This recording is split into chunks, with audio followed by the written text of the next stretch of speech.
Pamilyang naulila dahil sa baha. So, malakas nga po yun. Bigla nga po yung bigla yung taas ng tubig. Nataranta na rin yung mga mag-anak ko kasi nung time na kasi na yun na tumaas ang tubig, wala po ako dito noon. Mga nasalanta, hinandugan ng sorpresa. Papasalamat po sa inyong tulong na ipaabot sa mga taga Sitio Painaan. Sila po ay lubos na apektado po nung nakaraang bagyong Undoy, talagang mataas ang tubig. Lagpas po sa kabahayan nila, kaya karamihan po dito wash out po. Ang pagharap ng isang ama na naulila sa asawa dahil sa nakalipas na baha, ito si Paring Ray. At ang mukha ng iba't ibang pamilyang nabigyan ng pag-asa sa ating pagbisita. Ako naman ang inyong kasangga, JR Langit. Ang lahat ng yan ngayong hapon sa ating Kasangga Mo ang Langit. Kasangga mo ako, di kita iiwan. Kasangga mo ako, nasaan ka man. Kasangga mo ako, sa bawat saglit. Kakayaning lahat dahil kasangga mo ang langit. Magtatatlong buwan na rin na huling manalasa ang bagyong Undoy sa Kamaynilan. Ngunit ang resulta ng pananalasa ay dama pa rin ng mga naging biktima.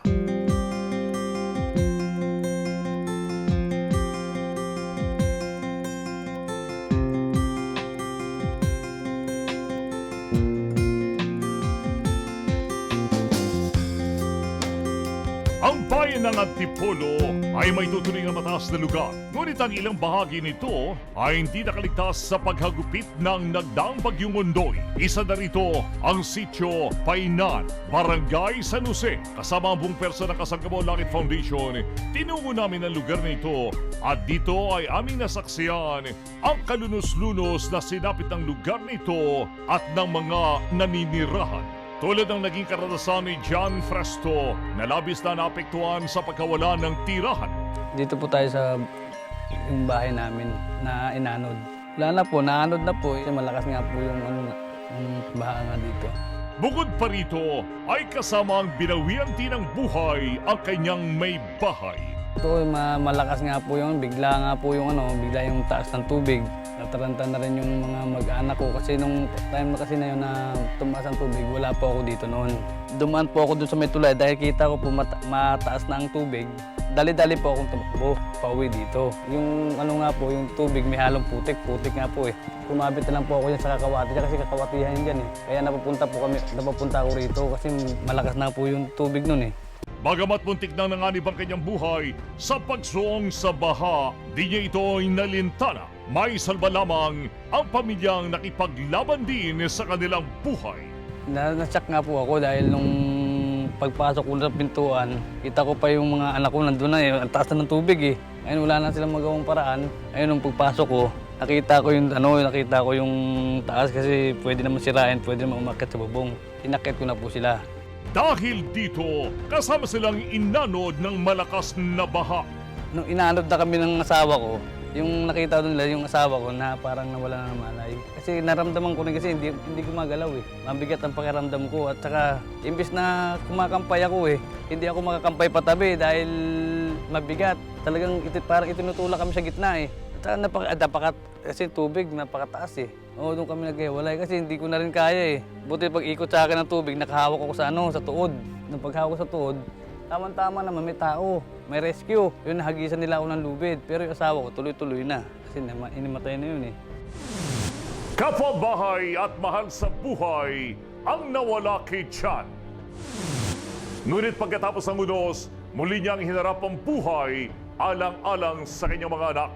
Well, nagsisikap pa rin. May ihahon sila sa Kasi sa pag-aaral na lang, di ba? Hanggang saan yung kaya kong may bigay sa kanila, yun na lang.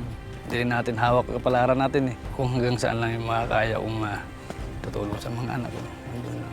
Sa ngayon ay nangungupahan ng bahay si John kasama ang kanyang mga anak. Dito, muli niyang sisimulan ang buhay na hindi kasama ang kanyang may bahay. sa abot ng aming makakaya, aabutin po namin hanggat nasulok-sulukan po ng daigdig. May paabot lamang po ang tulong na pinagkakaloob po ng foundation ni Reister. Sa muling pagbabalik ng Kasanggamong Langit.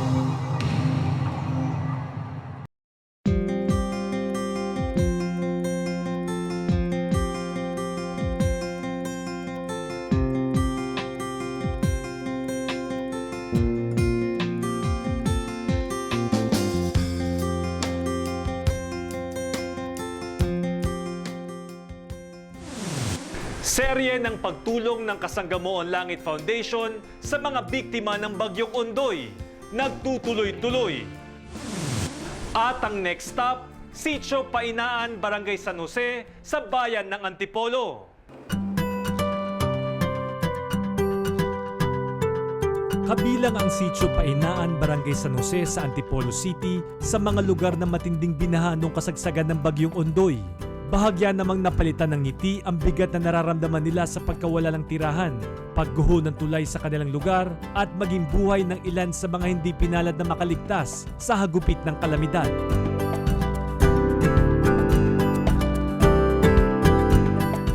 Nang masilayan ang pagdating ng grupo ng Kasanggamoon Langit Foundation, sa ilalim ng tulay na ito, nagsama-sama ang mahigit sa 100 residente na matyagang naghintay sa pagsisimula ng maikling programa.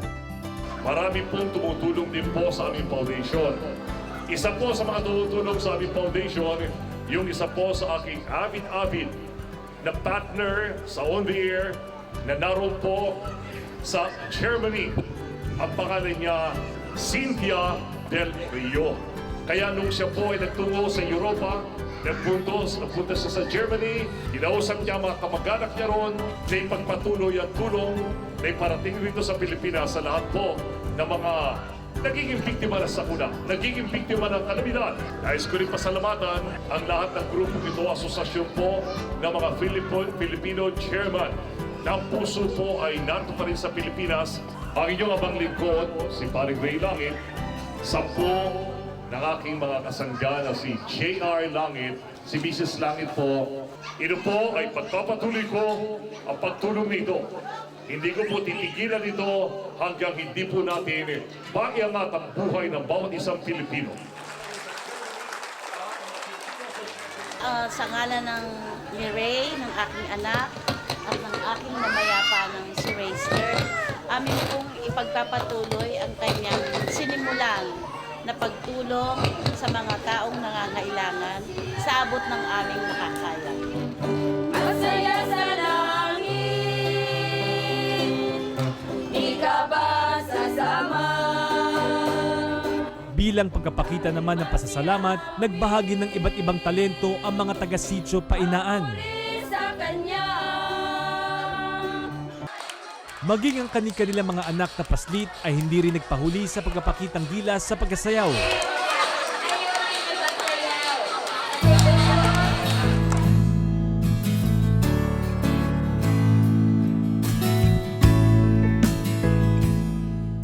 Sa ngalan po ng bumubuo po ng Kasanggamoon Langit Foundation, nagpapasalamat po ako sa magandang pagtanggap po sa amin ngayong araw na ito. Matapos ang maikling programa, sinundan naman ito ng mga pamamahagi ng bigas, grocery items at galong-galong tubig para sa mga residente. Nag-iisa, ano man ang laban mo, meron kang kasangga. Kung malapit nang sumuko, higpitan pa ang kapit. Sa bawat pagsubok, may ginhawang kapalit. Minsa'y naaantala, ngunit tiyak na darating. Kaya magtiwala